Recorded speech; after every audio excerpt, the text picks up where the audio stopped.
Dinas Tenaga Kerja atau Disnaker Pemkot Bandar Lampung menyebut, pendidikan tenaga kerja yang ada di kota setempat didominasi oleh tingkat SMA.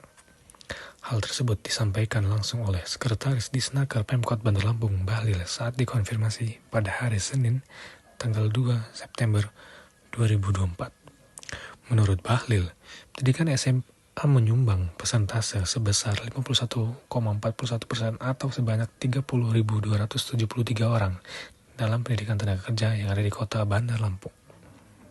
Selanjutnya, tenaga kerja menurut pendidikan di Bandar Lampung yang masih termasuk paling banyak yakni pada tingkat pendidikan S1.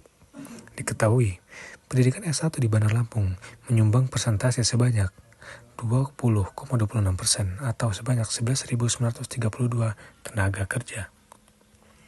Dilanjutkan dengan SMK sebesar 12,92% atau sebanyak 7.607 pekerja, 8,03% atau sebanyak 4.731 pekerja, SLTP 3,38% atau 1.991 pekerja, SD 1,48% atau 870 pekerja.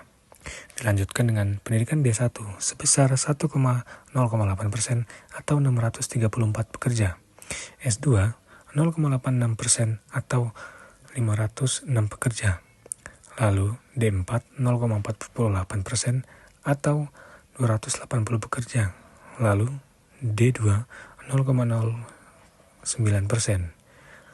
Yang terakhir S3 yakni 0,02% atau hanya 10 pekerja. Selanjutnya ada juga di sini menurut tingkat pendidikan. Tingkat pendidikan ini yang terbesar yaitu SMA.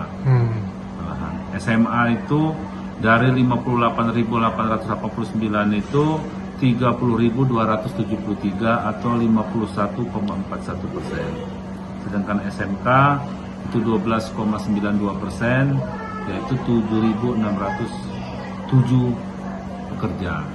Selanjutnya ada S3, S2, S1.